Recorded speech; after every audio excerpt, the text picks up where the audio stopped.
The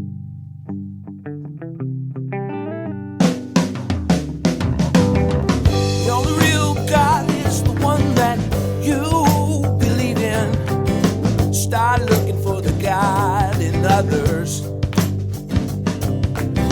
And if you find you're tuning into a wave, well then I don't know much about being saved. Hello, everybody. Hello, friends. Welcome into another episode of Spiritual Philosophy Chatter with the Joneses. I am Danny Jones. And I am Samantha Jones. And this is episode 230. 230. What are we talking about today? This is alcoholism. Heavy duty. It is, and we've been talking about doing this episode for a long time, and I feel like it's the right time now. So, Yeah. Yeah. Pretty good. Mm-hmm. Not that any time is really a good time to talk about it, but I guess we should talk about it. Yeah, I think after the death of my half-brother to alcoholism a couple weeks ago, it really, has made me see the fallout of how it affects people, and so that's why I say that. Yeah. All right.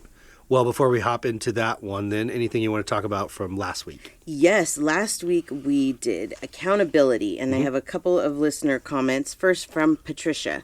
She says, one of my biggest pet peeves is when someone steps up to take accountability and apologize, and people say, oh, it's okay. No, it's not. If you respond with something simple like thank you, you are validating them taking responsibility for whatever they did. I have heard this a lot, especially with children, because they are cute and some people think that they can do no wrong. You can teach them to be accountable at a young age if you explain to them how and why what they did affected other people. Maybe it will help them to be better as adults. You know, Patricia, this is something that I didn't realize that I did until a few years back, and it was something that the universe pointed out to me, was that when somebody says, I'm sorry, or takes accountability, you don't need to say it's okay. Because it's not okay. Right. It's not. But you thank them for their apology, or, you know, there's a right way to respond to that. Yeah. And coming back at them and being mean to them still is not the right way, but also saying it's okay is not necessarily the right way, because it is kind of condoning what they've done. So thank you. I appreciate your apology or whatever, or I appreciate you taking accountability for that. Is, I think, a better way. So I agree with what Patricia's saying for sure. Yeah, it's kind of one of those weird things we pass over. Isn't it? Going, wait a minute, no, that's not right.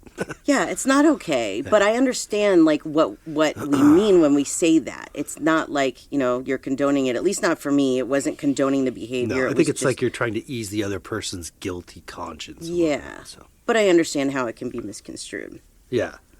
And then also, Crystal said, hell yeah for talking about the change on the podcast. I'm not all the way done with the episode yet.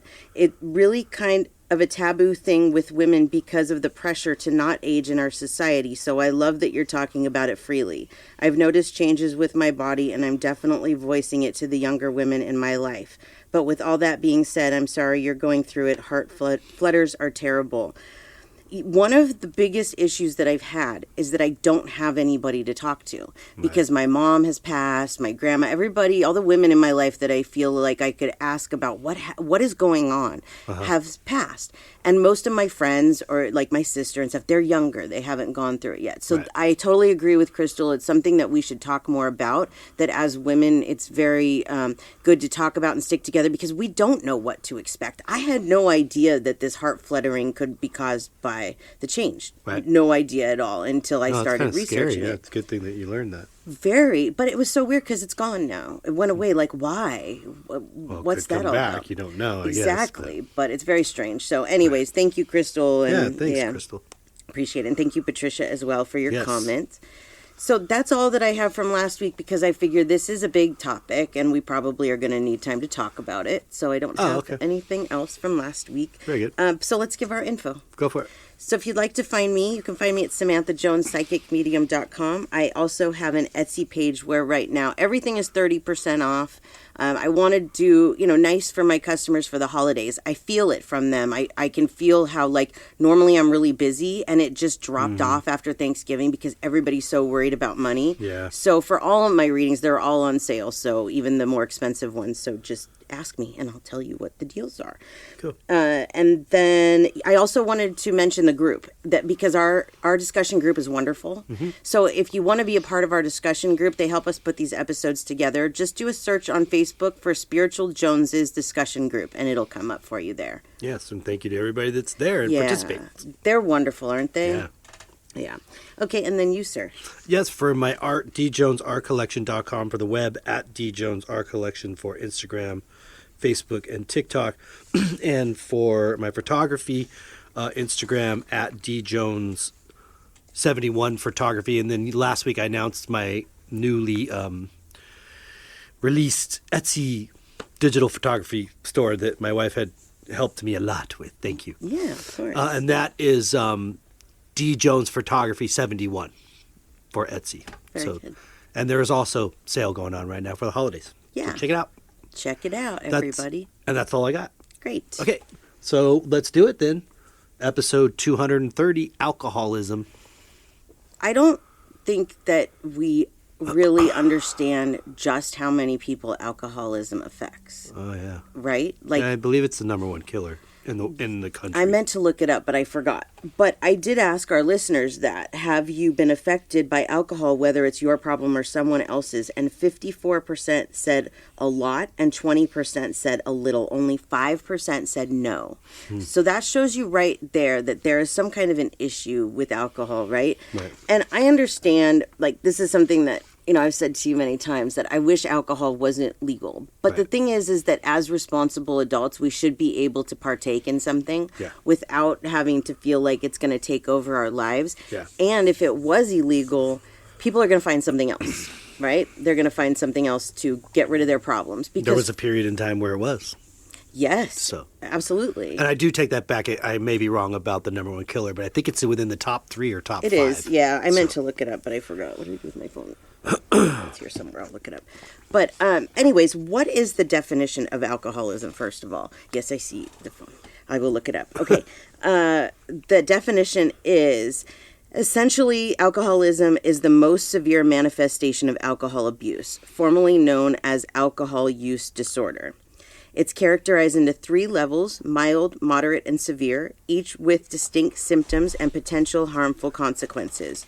When left unaddressed, any level of alcohol abuse can escalate and adversely affect various aspects of life, including professional endeavors, personal relationships, and overall well-being. The persistent and serious side effects of continuous alcohol abuse can lead to increasingly detrimental complications over time. Right. It is a very, very serious disease. And it is a disease. It absolutely is. Oh, heck yeah. It is. I mean, again, it's like, is it hereditary? Is anything really hereditary? I don't know. I mean, I guess, yeah. However, there's something about it that's behavioral. And I think, like some of us are drawn to it. Yeah. The substance, and some of us aren't. Yeah. But that goes with a lot of things. Some people overeat and others don't, This is a very old report. This is 2011, so we know these numbers are probably higher now. Oh, yeah. But the World Health Organization said that about 2.5 million people die worldwide each year from alcohol-related causes. And the report says that it is the leading cause of death for males ages 15 to 59. 15 to 59. 15. Wow. Wow. Yeah. That's crazy. But that's for America, right? That's worldwide. Globally. Mm-hmm. That was the Wow, World Health Organization. So that's where the 15, I think, comes in. Yeah, I think probably, other countries maybe might be starting younger. But for us, I think we should tell our stories about how alcoholism has affected our lives, because for both of us, it has been a major, major influence in our lives. We both have very different stories, but I come from a family, you were talking about genetics, and I do have that in here somewhere. I do believe that some of it is proven to be genetics, but I don't believe all of it is. And I say that because my mother and my aunt, very much alcoholics, whether they want to admit it or not. They were in that mild category. Right. Neither one going to die from cirrhosis. They're not major alcoholics. But there were things that my mom did when I was a kid that I didn't realize were red flags that she was. Like, she carried little bottles of alcohol in her purse wherever she went. Yeah. Everywhere we went. There was a stage in my life before she had my brother that she would pick me up from school and take me to a bar every day. And I would sit there and play Pac-Man and, eat pretzels for dinner by myself. But that seemed normal to you because that's what you did. Yes. That's, as a little kid, you're not, it's not a field trip to the bar with other mothers and other kids. But you see other adults there, so you think, well, this is normal. Did. It doesn't cross your mind maybe at first that there's not other children Yeah. or a flood or, a huge amount of other children. You're right. I never, there. you know what? I honestly never thought about that. And I'm thinking, wait a minute. There were no other kids there. It was just me and the Pac-Man machine. But you assume because there's a Pac-Man machine that's intended for children. It probably is so that their parents could sit at the bar Well, and maybe drink. and maybe not. Right. Too, Well, and what's interesting is that, we're talking about the 80s. It's very different now. You can't have a child in a bar, but literally the bar was like where the computer is to me, which is like 5 feet. We were right there. Yeah. It was, So kind of crazy. My mom started feeding me alcohol from a very young age. She always justified it with something like, there was nothing else to drink, or, you're with me. But at 7 years old, allowing your kid to drink off of your rum and Coke at the pool is probably not the greatest idea. But the bigger problem with it... Or I'll have a virgin daiquiri. Wink, wink. Wink, wink, yeah.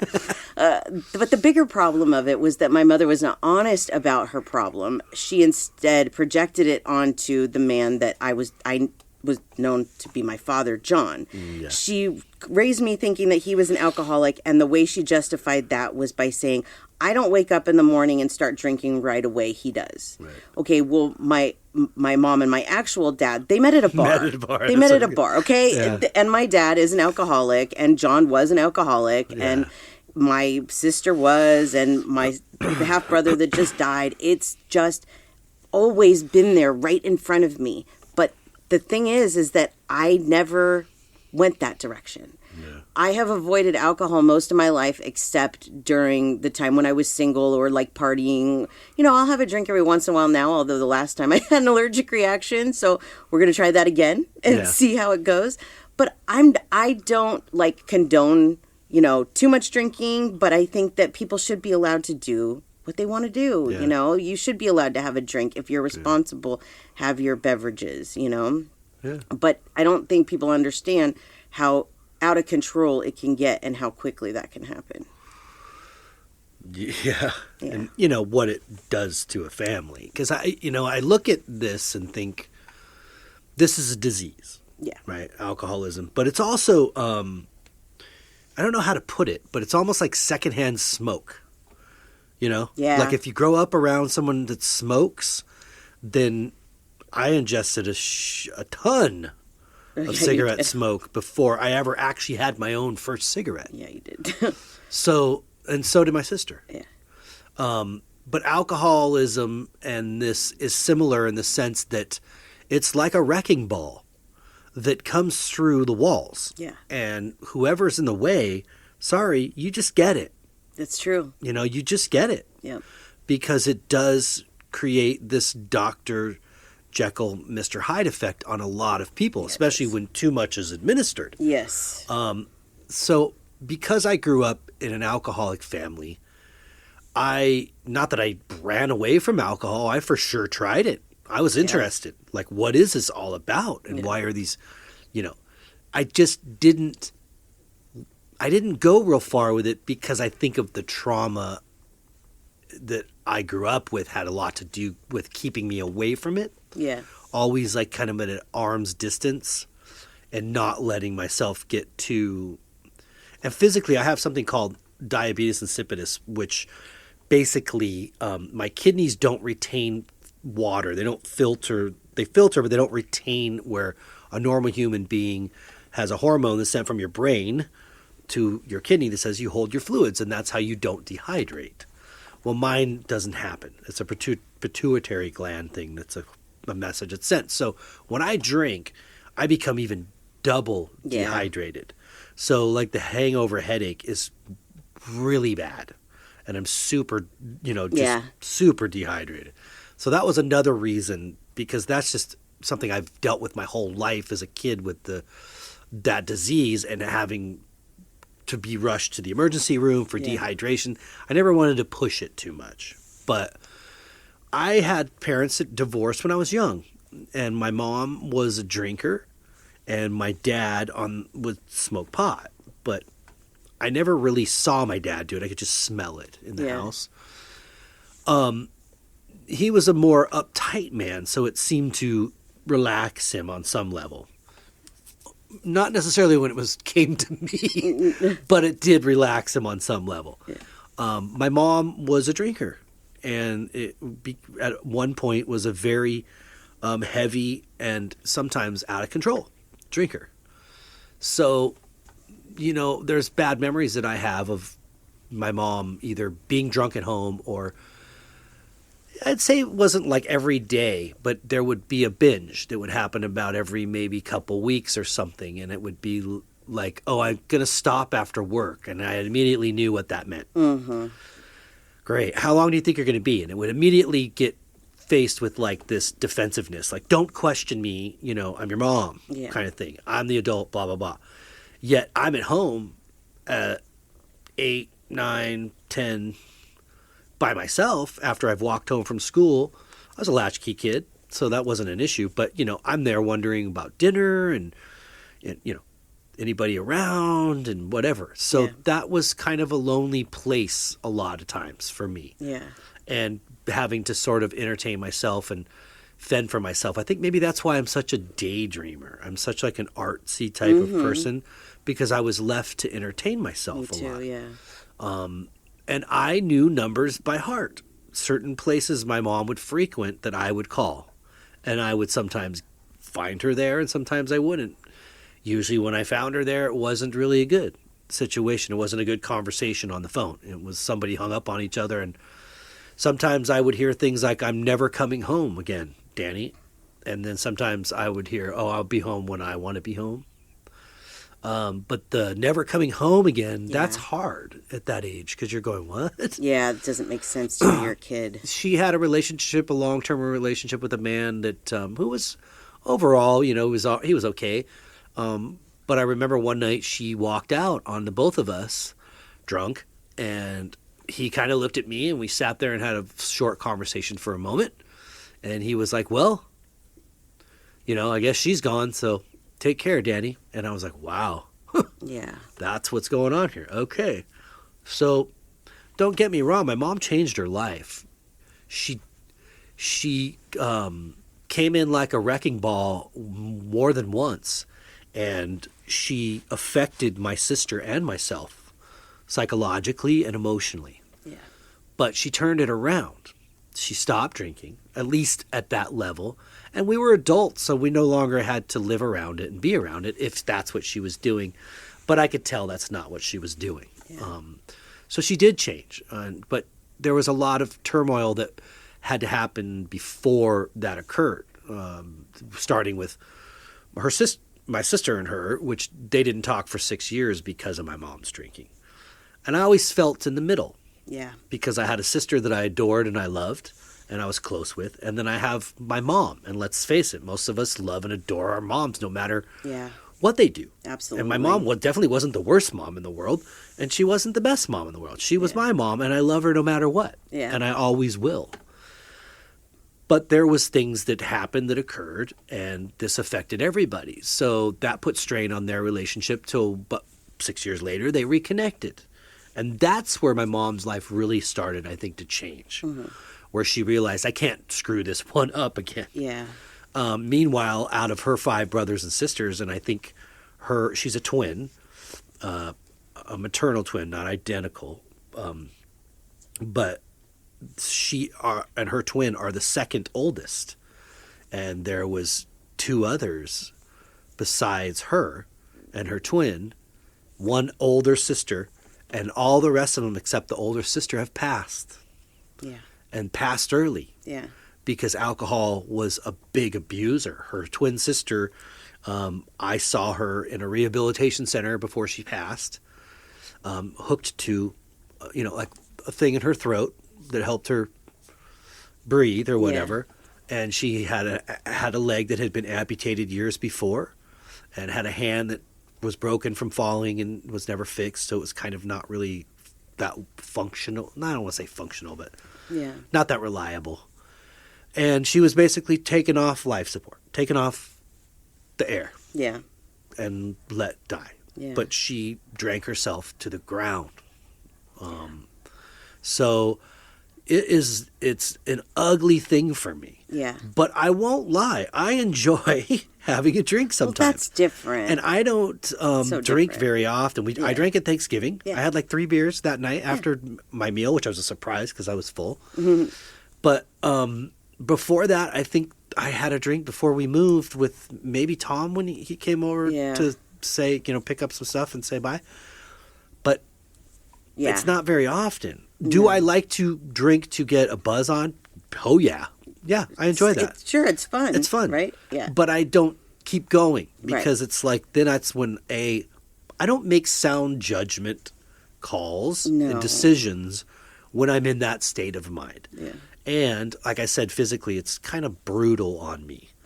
Yes, yeah. But I do enjoy that euphoria. I'm not going to lie. Sure. I think it's fun sometimes. And you and I have had some hilarious fun times on it. Yeah, we have. But yeah, your reaction to it last time was weird. Yeah. But I think that was just what we were drinking. It was like a pre-made in the can kind of, ew, what was that? It was one of those Jack Daniels and Coke. But you're like, what Coke, there's no label of who the Coke is. It's just Jack Daniels. Yeah. And I could tell by the taste of it. I was like, ew, that Coke is awful.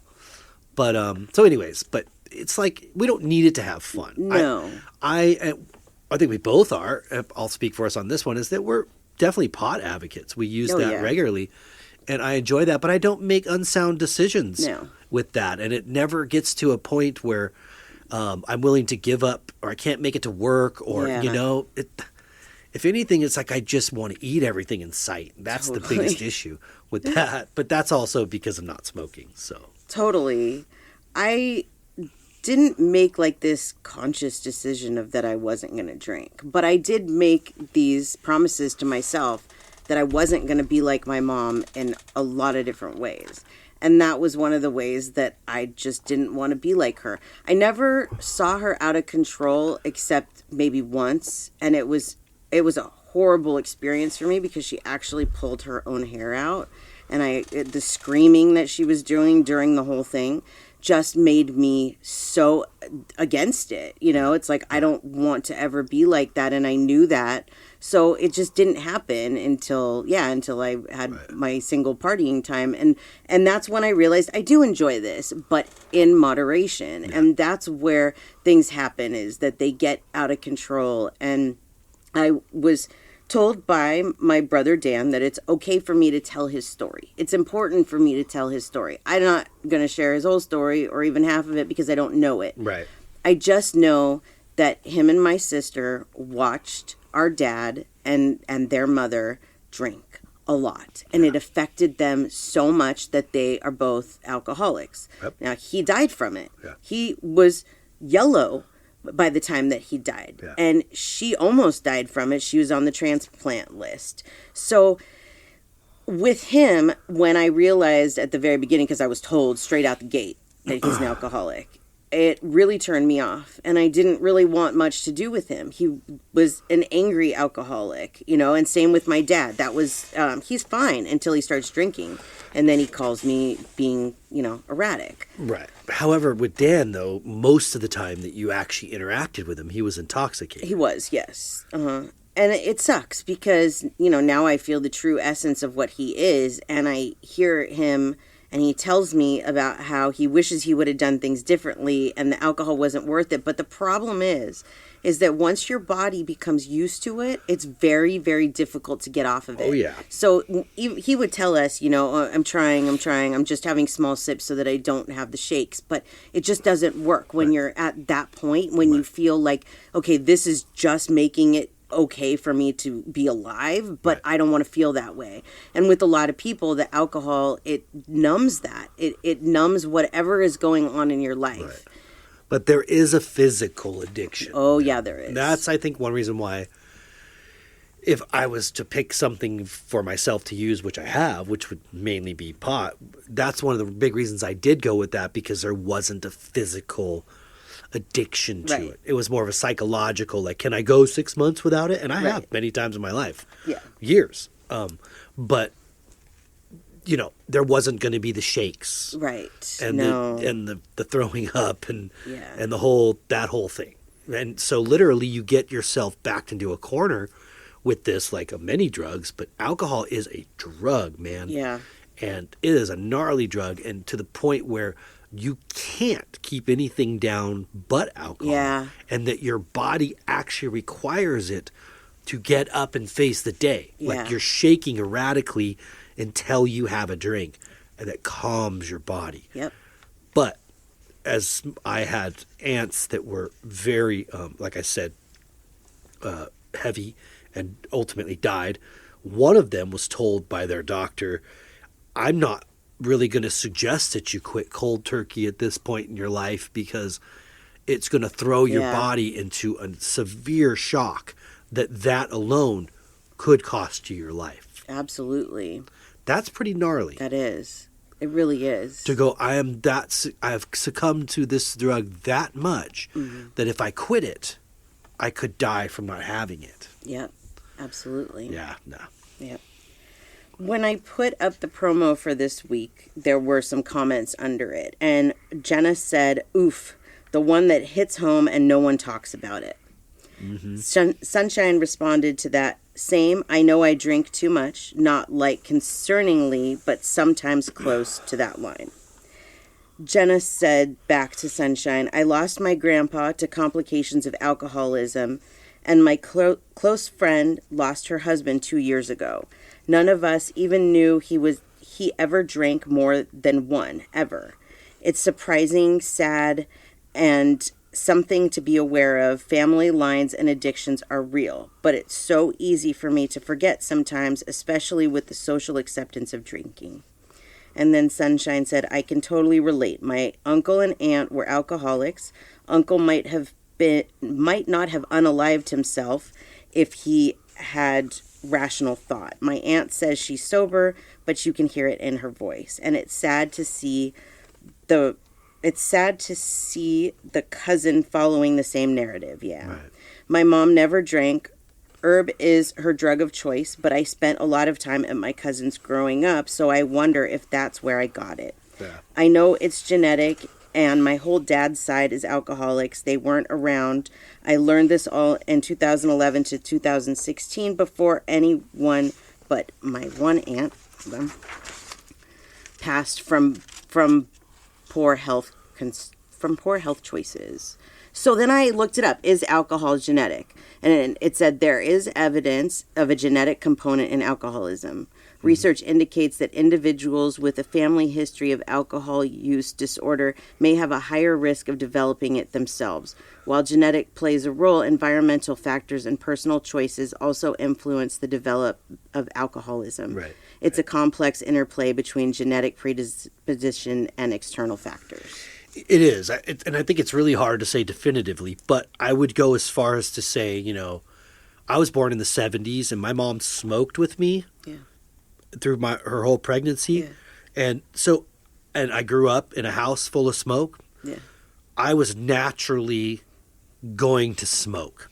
Yeah. You see, I was already addicted to nicotine. Yeah. So the minute I would have moved out or left that house and didn't live around that anymore, I would have craved a cigarette. Yeah. I did anyways. Yeah. I don't know if was like a craving or just the curiosity or both. Yeah. Or the fact that I lived inside my mom. Yeah. You know, now that's not a definite proof because Marina's mother smoked with her while she was pregnant. Right. Marina did not end up being a smoker. No. However, she witnessed both of her parents being smokers, and that turned her off. Absolutely. Yep. So, I think her mom still does smoke, but so And the other thing about alcohol too is that, a lot of people want to say marijuana is the gateway drug. Well, I think alcohol is first and foremost, because it's such a high killer in our country and globally, that it is the true gateway. As a matter of fact, it doesn't even require another substance. It will take you down itself. But it is way worse because you cannot prove, and we have not been able to prove, any death related to marijuana ever. No. So, there's not a very good argument there. Yeah. And again, like I said, I can tell, like, when I get to a point where I've consumed too much alcohol, I know I'm not the same me. Right. Totally. I'm not. None of us are. Yeah, No. absolutely. Your inhibitions, it shuts them off. It does. So they're just out the window, and you'll do just about whatever. I've told this story before, but many may not have heard it. But there was a point after my divorce, I was going through my divorce, where my brother and I were watching this comedian, Jim Jeffries, and he starts making fun of people that don't like the taste of alcohol and saying, nobody likes it. We drink because life is shit because we have to. And it clicked in my head at that moment. It's true. And my brother and I had like little bottles of alcohol in the fridge, and there were some Jägermeister in there, and I went, he's right. And I went and I drank myself a bottle of Jägermeister, and I calmed down.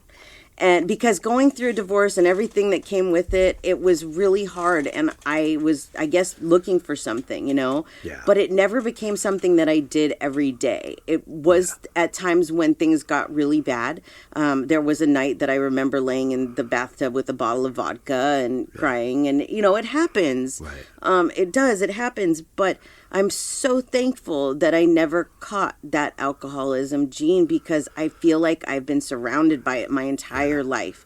For me, it wasn't like you. You saw a lot of like negativity, and I feel like I was sheltered from a lot of like the craziness that can come with the alcoholism. My aunt was funny. She would get drunk and she would just start laughing and rolling around and, being all nice and everything. But then the snap could happen. Well, that's what happens with a lot of people. Yeah. That's what I mean. When too much is didn't see it. consumed, it's Yeah. the Dr. Jekyll, Mr. Hyde. So most family holidays, at least my mom's side, because there was a majority of the alcohol abuse and drug abuse period was going on that side. My dad's side, my grandfather, my dad's dad, was a hardcore alcoholic and quite a violent man too for many years, and then finally quit. But I used to hear stories from my dad about him witnessing him being violent with like his wife or my grandmother and the oldest sibling, which I think in turn kind of made my dad a little bit violent, because this is what he saw of how to deal with a kid. This is what he saw on a regular basis. With boomers. Yeah, and so it took him some time to realize that wasn't right, and we've worked, through that, and I have, but that was a big part of my life too. So not every day, but it doesn't have to be every day to traumatize you, and F you up in the head. Yeah. Like my mom, it wasn't every day. Yeah. But it was enough, more than I could count on my fingers and toes. Yeah. Combined, and it was enough to jack me up to a certain level. I love my mom very much, and I'm very proud of her for getting control of her life back and kind of living it out naturally, instead of like all her younger siblings who have passed before her, and some of her nieces and nephews that have passed from drug overdoses and alcoholism. My mom has outlived a majority of her family. All that's left is her and her older sister. Out of 5 of them, and a mother and father, and siblings. So, it's crazy. It's really crazy. It is, and you know what? One of the biggest things I see too is the denial. Is when, like my dad, for example, when Dan died, and I told him, I said, people have been telling me that his skin for months. Like my sister and I were like, how is he still alive with how yellow he is? But my dad goes, no, this was a heart attack. This was his high blood pressure. He will not accept the fact that this was alcoholism. Because he'll have to look at his own behavior. Absolutely. And I understand. But see, this is why we're here. It's funny too because I ended up marrying somebody that was a lot like my mother. For my first marriage, a heavy drinker and violent when they drank. Violent, period, but violent when they drank. Yeah. And some of the times I would share some of the things with my mom about what was going on with Marina and her mom. Yeah. And my mom would, in kind of an indirect way, I don't want to say make excuses for it or make it okay, but you could tell that there was this level of guilt inside her, knowing that there were some similar things that had happened to me. Yeah. And I can't make that okay. Right. Because there was things that happened to me growing up as a kid that I said I will never do. Yeah. Right? One is I'm never going to hit my kid. Yeah. And especially with a closed fist. Yeah. And I'm never going to have my kid looking for me in a bar or a drug dealer's house. And it's never going to happen. Yeah. Never. No, absolutely. And it was honestly one of the reasons I didn't have kids. Not that I thought I would be an alcoholic like my mom, but it just, all of that, it's like you don't want to take those things that happened to you when you were a child and carry them on to your own children because you don't even realize that you're doing it a lot of the time. And I think, that was a part of my mom's issue. My grandma was not a big drinker, and my grandma and he wasn't biologically my grandfather, but they both lived to be very old. And they would drink occasionally. My grandma would have a glass of wine. Right. My grandfather, they had a bar in their house. They would have, whatever. But I never saw them drunk. That was never the intention of it. So where my mom and my aunt got it from, I don't know. But then my aunt carried it on to her son. Both my brother and I are not big drinkers. So I think it's more of a behavioral thing, honestly, than it is a genetic. But I'm just going to go with that. I do too, yeah, for sure. At least for alcohol, because I think you see people doing it. I saw people doing it. Yeah. And most of the time, holidays, I think I started to say this, holidays were ruined. Yeah. They started out fun and bubbly and we're all getting buzzed. Yeah. And then it was ended with somebody was sitting across the table from somebody glaring at them angrily in this drunken state, Yeah. I had two aunts in particular that were always going at each other. They loved each other and they were close, but they just were around each other too much and there was always fighting. Yeah. Drinking and fighting. Drinking and fighting. Yeah. And my mom was the third wheel of this. She didn't always participate in their fun, but she did a lot. And so, the holidays typically got ruined by that kind of behavior. So I think my biggest kind of thing about it all is really abandonment issues, like having somebody kind of walk out on me. And I can see that Marina has similar stuff. Yeah, for because sure. of it. And like I said, there was a similarity in what I chose that first time, which I'm sorry for that to my kid and to the universe for putting her through that. But I wouldn't have her if I didn't make that choice. Everything happens for a reason. So I'm still happy that I went through it. Yeah. And I have her because she's my everything in that, as far as a child, you know. But she had to endure some stuff like I did. Yeah. But we can relate to each other on a lot of levels. Absolutely. Too. That maybe she couldn't with other people. Absolutely. And with you and I, too, it's like our stories are very different. Yeah. But they're very similar, too. They're very, I didn't have the ruining of the holidays because of alcoholism. I just had that because of drama. Yeah. Definitely can relate to that. But the alcoholism became more evident as I got older. And after my mom died, it was actually the day after her funeral. My cousin and my aunt and I and a few other people went out to eat, and my cousin was drinking and started becoming belligerent in the restaurant and saying things to my aunt about what a horrible mother she is. And I had to leave because my mom just died. And I'm sitting here thinking, he still has his mother. Yeah. And good for you. Oh, yeah, I left. Don't let him entertain you. That's that's baloney. No, that was horrible. That was another one of those moments where I was just like, what is the matter with you people? Like, where do you get this from? Like, that's my thing. Your thing is abandonment. Mine is I don't like drama, and I don't like people being mean to each other, and I don't like it causing that kind of thing, you know? And that was it with Dan, too. And I tried explaining that to him, was that I can't have a relationship with you when you're going to get drunk and not just message me, but also message my husband, saying things that, you know, weren't really great. Like, he said to me many times when he was drunk that he didn't believe my psychic abilities. It was the first thing he said to me when he passed, besides "I'm sorry," was "I believe in you and I'm sorry that I didn't I think believe you." most of the people that we know in our life, and there's some real peaches that I'm not going to name right now, that are going to say that to you. Absolutely. That shunned you. Yeah. Acted like you were crazy. Yeah. And they're going to die first. Yeah. I hope to God they die first. Yeah. And they're going to tell you that. Yep. I'm sorry. Sorry I didn't believe you. Yeah. Yeah. But that's all right. That's okay. You know, That's you were it's living fine. your Midwest best life. Right. You know? It's fine. Believing That all the doesn't bother me. freaking, you know, hoopla. Yeah. As I had mentioned at the beginning of the episode, I asked how many people were affected by alcoholism, and 54% of them said that they were a lot. So some of the comments were, Lori said, "My father and one of my best friends were alcoholic. Both died young because of it." Yeah. Jessica said, "My dad passed from complications from alcoholism at 42. I didn't realize or admit I had a problem until my late 30s. Chelsea said, 3 generations of my mom's side drank themselves to death. I am lucky I was not one of them." So you can see that it affects a lot of people in different ways. You don't have to be the alcoholic yourself for it to affect you. Oh, no. Not at all. And there's a strange part about this, you know, alcohol has been around for a very, very, very, very long time. So it has been acceptable in all societies for a long time.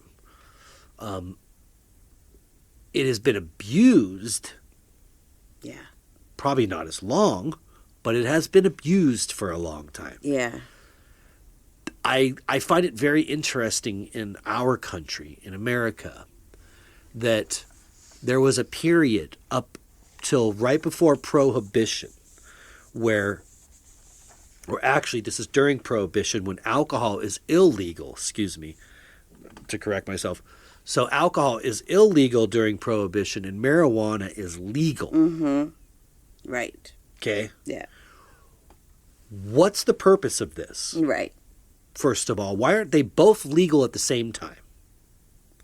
I find that interesting. And then almost immediately, when Prohibition is lifted and alcohol is now legal, they illegalize marijuana. Right. Not just make it illegal, but put it to a class 1 drug. Yeah. So it's up there with like heroin. Yeah. Or come on. Yeah. Nicotine, heroin, put them in the same category because, they don't do the same thing, but they're both ridiculously addictive. Yeah, absolutely. Ridiculously addictive. Yeah. Probably even along with cocaine. Yeah. Alcohol equally as addictive and life crumbling. The ones that are more mind-freeing and not physically addictive are the ones that get put in the class 1. Like, these are extremely dangerous, like mushrooms and marijuana, LSD. You know, well, anything's extremely dangerous without moderation.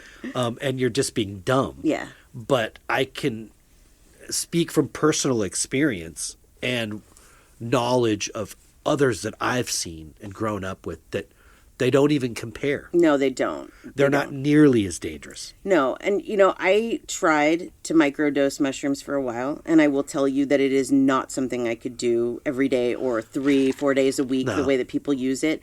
No, absolutely not. And I have a highly addictive personality. So I don't think that is one of those drugs that you really get addicted to because it's not like that, you know? And marijuana... We don't use it that way either. No. That's more of just for an experience. No, absolutely. But the microdosing, like I did it to see, first of all, if it would make my connection even stronger. But also, you know, depression, anxiety, they say a lot of people get off antidepressants with it. But It just made me hyper and more emotional. Yeah. So it wasn't the thing for me. But when I was going and putting this together, I thought, I think everybody has a drug. Absolutely, I think so. For the most part, It the may, majority of people. Yeah. It may not actually be a drug. It may not be alcohol. It may not be, a physical drug. It might be shopping. It might We'll be... just call it a vice. Right, a vice, Right. exactly. There are so many things. Even God. Like, I was trying to think about my Aunt Carol. Like, what is her vice? Because, like, that woman is interesting. And I'm like, you don't even know, like, what's actually going on in the real world. But okay. So I'm like, what is her vice? Probably God, I think.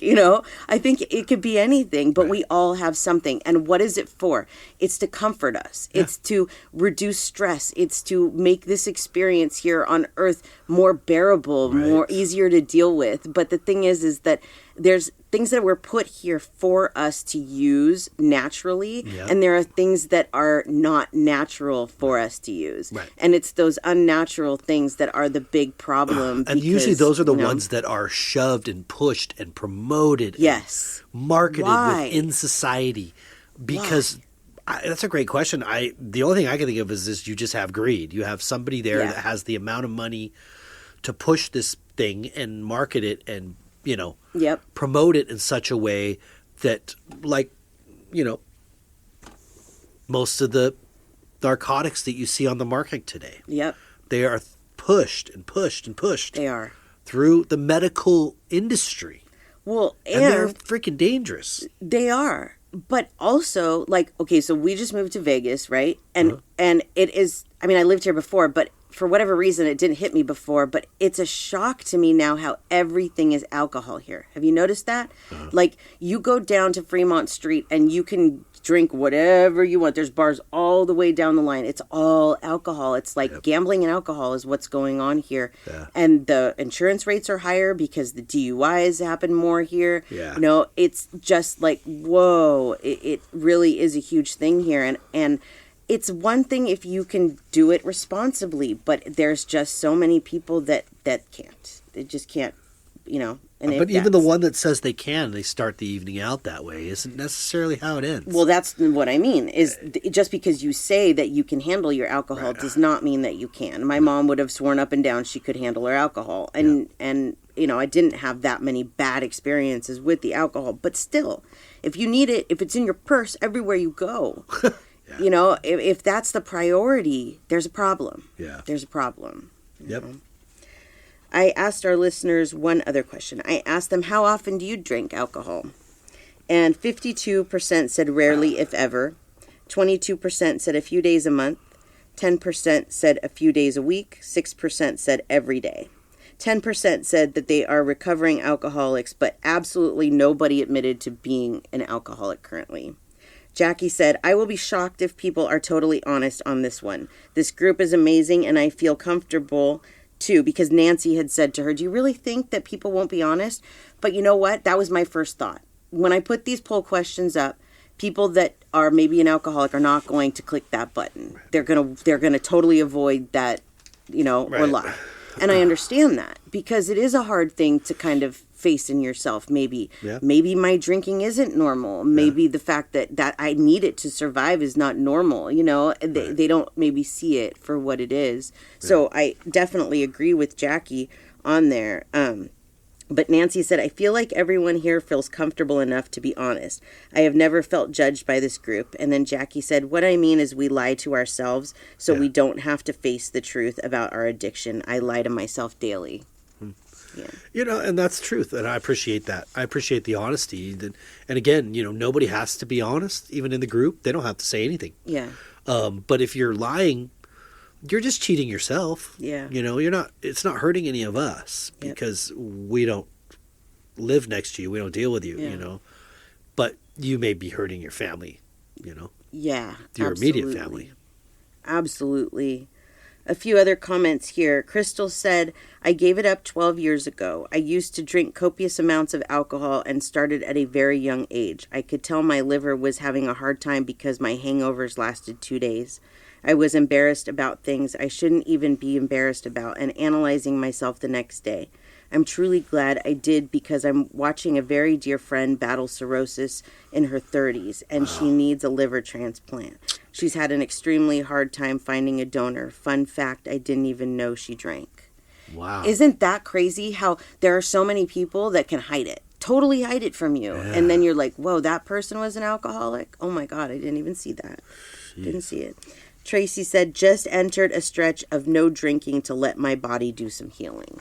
That's good. That's good. Very good. Because the liver can fix itself. That's one of the great things about it, is that it can. Yeah, its job is to relieve toxins. Yes, exactly. But most of our organs can't. Like our kidneys, once those are damaged, they're damaged. But the liver can rejuvenate itself. So that's nice.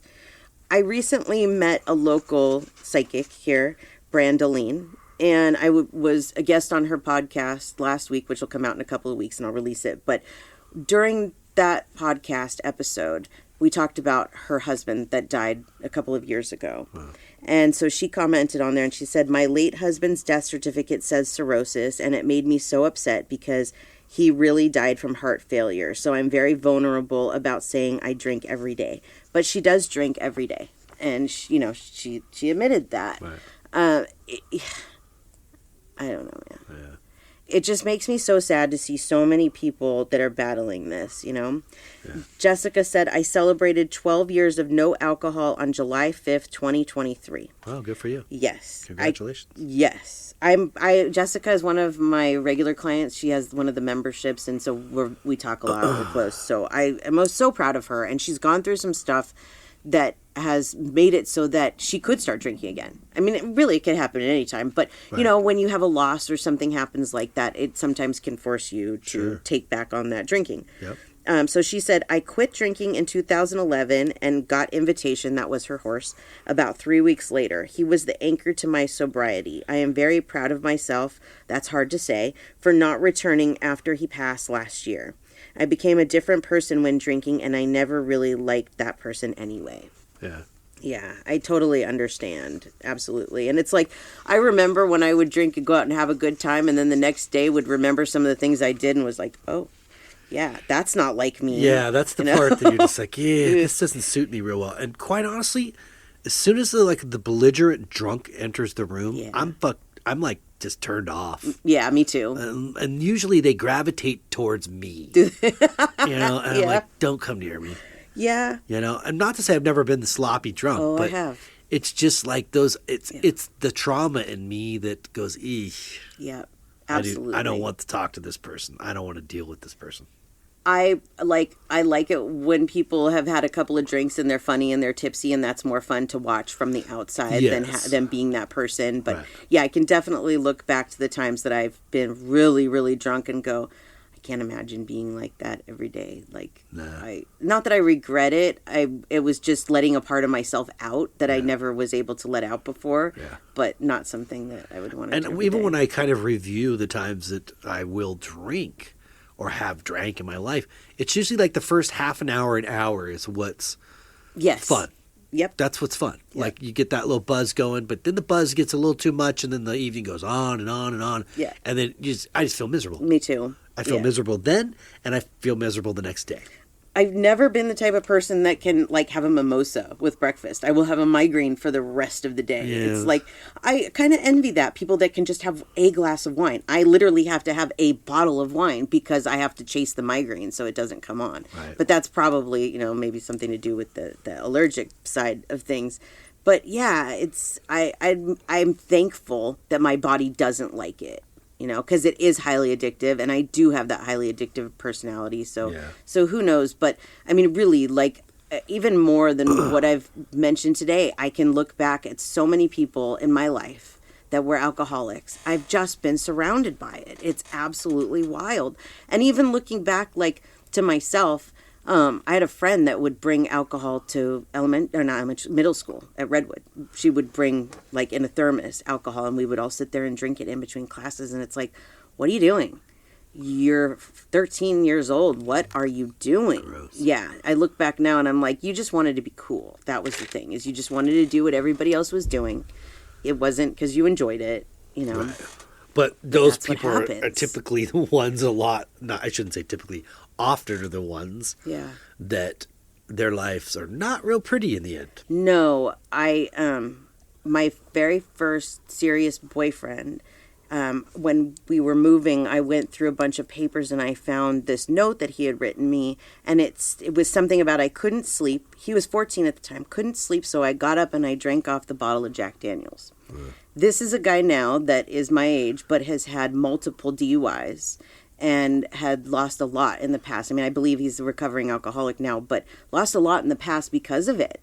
And it's like, whoa, just to look at all these people and go, why? Why did this happen to you? Like, what was it that caused this? Was it watching? Because his parents were an alcoholic. So what is it? Is it just that you get that feeling and you're like, I need this feeling now because I feel a little bit better about my life or about whatever. And it makes you kind of put on this mask for a little while, but the mask isn't there forever. It comes off. Yeah. And then what? Then you still have life that you have to deal with. You know? It's That's sad. true. It makes me very sad. Yeah. So if you have this kind of problem, where can you get some help? Well, I think we gave it out a couple of weeks ago, but I'm going to give it out again. You can get help in a lot of places. You can.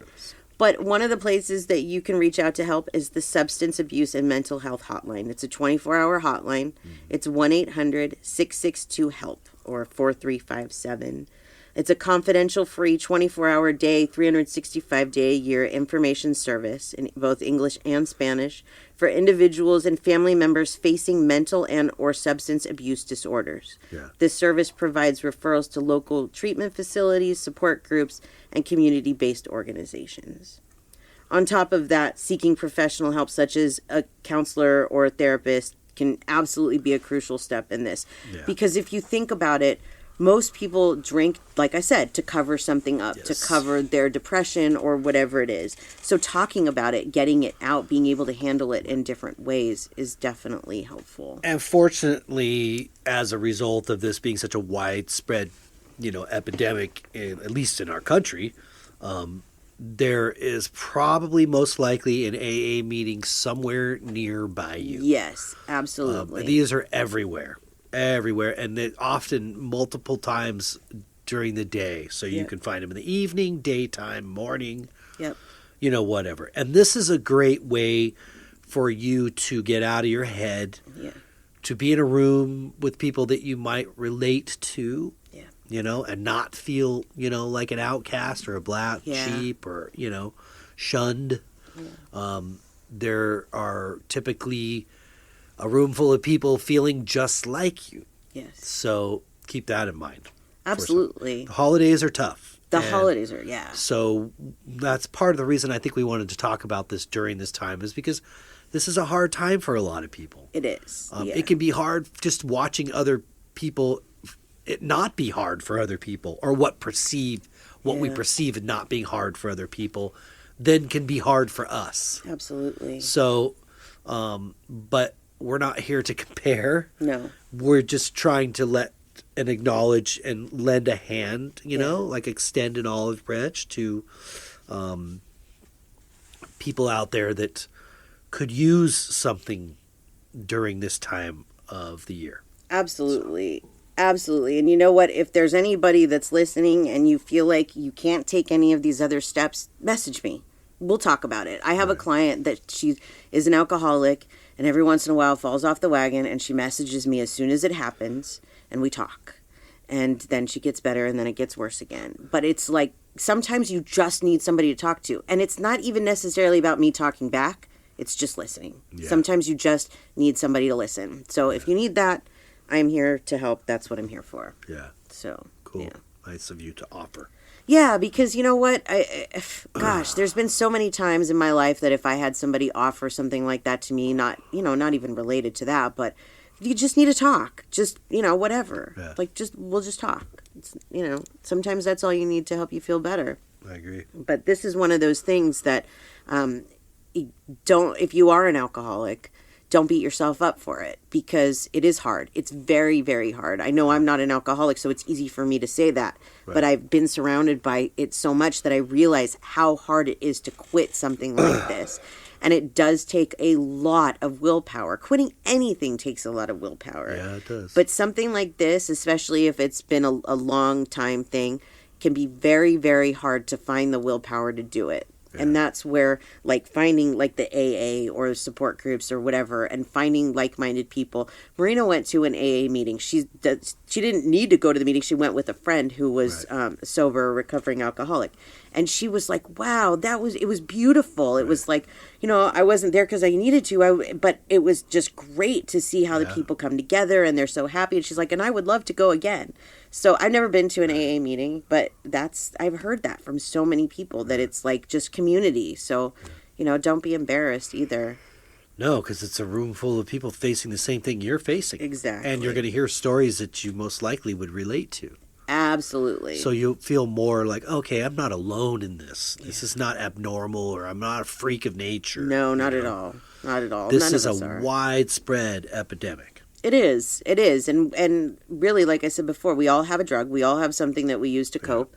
And it just, you know, it's about being healthier and not letting that, whatever it is that you use, control your life.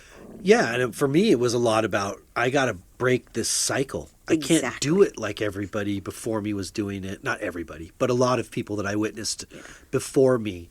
I can't do it this way. Yeah. I especially knew at a young age, a really young age, that I would be a father. I knew that. I wanted that. And I was like, I owe it to my kid to do it different. Yep. If I can. I'm not perfect, but there were certain things, you know, like I said, that I just could not allow myself to repeat. Yep. And so that was one of them.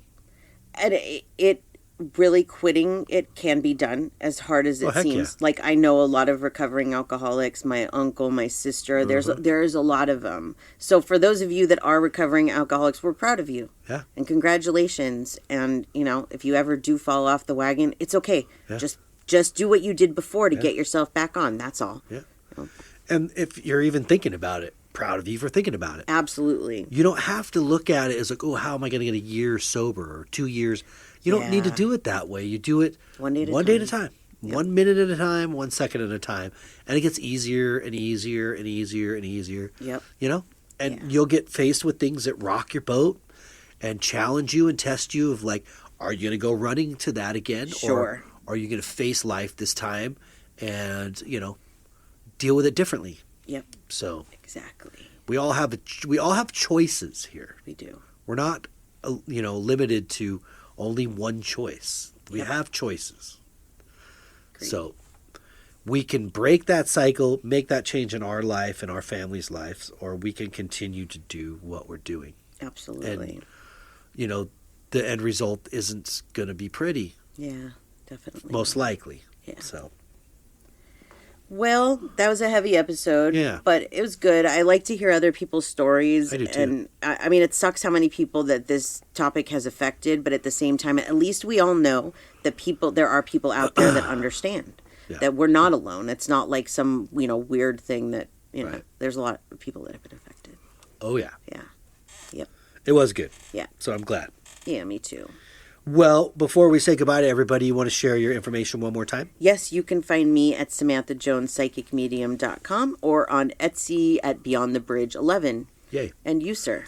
DJonesArtCollection.com for the web, at DJonesArtCollection for Instagram, Facebook, and TikTok. And for my photography, at DJones71 Photography for Instagram, and for Etsy, DJonesPhotography71. Hey. And that's it for me. Fabuloso. Well, we hope you guys did get something out of it this week. That we do. Sorry if it was a downer. Yeah. That's not where we're coming from. No. We want to see people make changes and differences for themselves and the others in their lives. Yes. So if it applies, address accordingly. Yes. If it doesn't, move on, tell a friend. I Yes. don't know. But, you know, just we want to be aware of everything and try to talk about a lot of things, and this happens to be one of them. Yes. So that we're both greatly affected by ourselves. Absolutely. Absolutely. We hope everybody has a great week. That we do. And until next week, peace and love.